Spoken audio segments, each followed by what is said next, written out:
Welcome to 2024. I'm Marie. I'm going to be your host this year. We're going to be exploring culinary mushrooms in the kitchen. You are welcome to use any mushrooms you like and follow along with our recipes. Today we're using a kit from North Spore. It's a lion's mane. It filled in the end of the bag here, and it is beyond ready to be cooked and cut. So we're going to get on that right away. Cloverleaf Farms DC presents Mushrooms with Marie. Lion's mane with Risoni. I've cut the top of the bag off. I've got my block here, and I'm just very gently, I'm going to pull on the end that doesn't have the fungus growing. And I'm going to take a knife. I like the long bread knives with a little bit of teeth on the bottom, so that way when you cut all the way through, it's a nice clean cut. So I get it in between the mushroom and the cake, and I get it as close as I can, and I just, zoop. After rinsing, I cut off this portion of it, and I'm putting this aside to go into my grain jars. Before we cook anything, we're going to put this block back in a fresh plastic bag, and then we're going to add some water to it, and we're going to put it in a cool location so it can rest until it's ready to fruit again.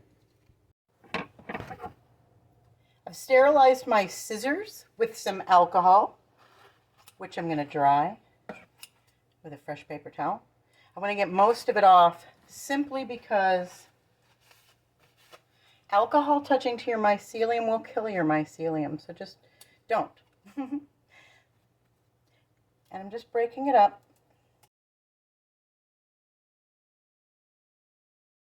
Okay.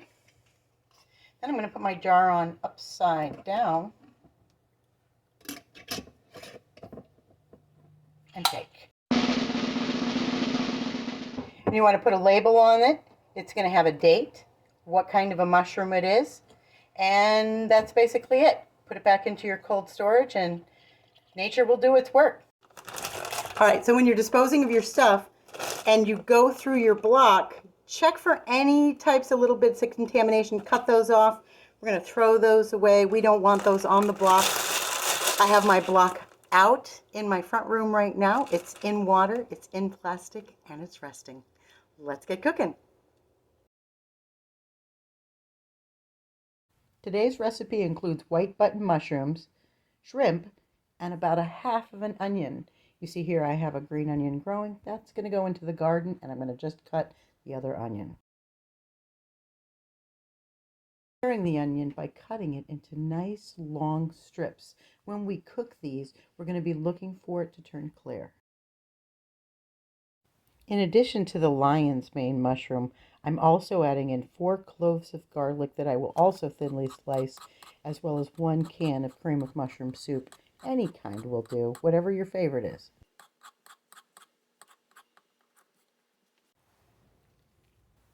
Lion's mane, it's not necessary to cut it. It pulls apart beautifully into a real seafood-like texture.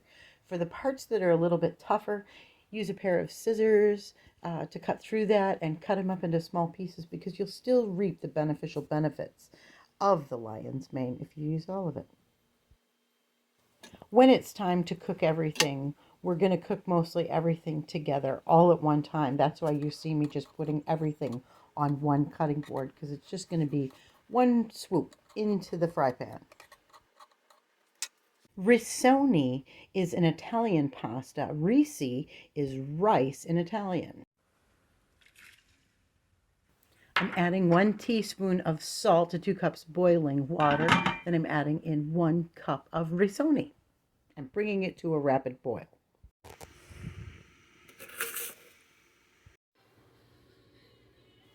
I am not discarding my pasta water, but instead I'm going to be saving this for my next recipe.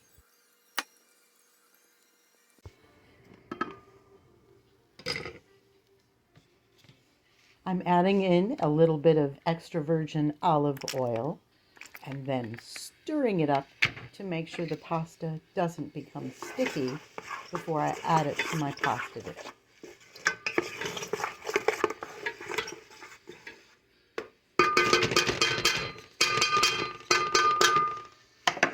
Remember to replace the lid, but make sure the power's off on your rice cooker. My electric skillet is set rather low, between 250 and 300, so nothing burns.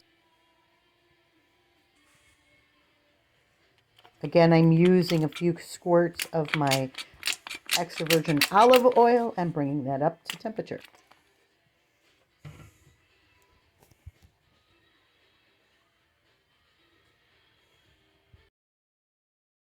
My shrimp are still pretty frozen, so I expect them to express some liquid.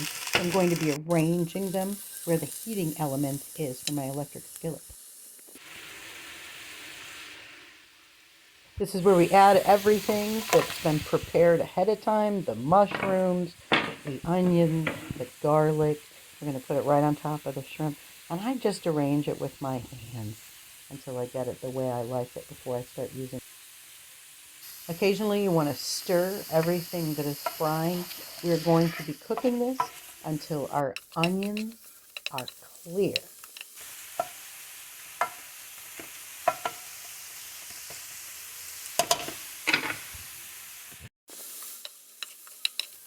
Continue cooking and stirring. Risoni standing by, just waiting for our onions to get clear.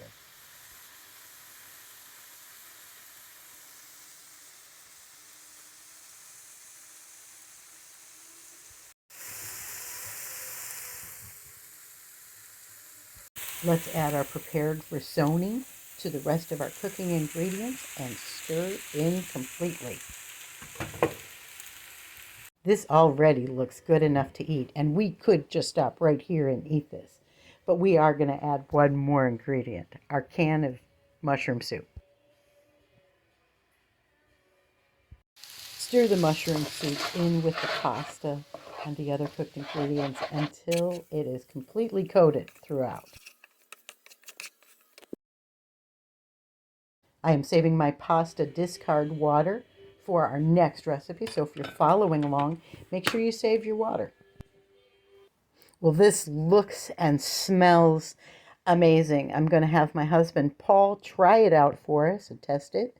And in the meantime, thank you for following along.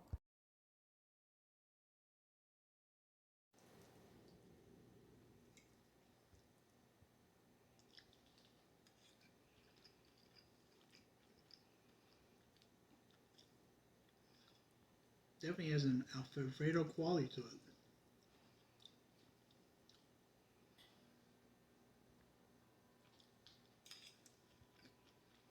I put a piece of lion's mane on top under the greens. Okay. I just ate a couple of little pieces of mushroom. Can you taste them? Is it taste heavily of mushroom? No, it's got just it adds a nice little light flavor to it.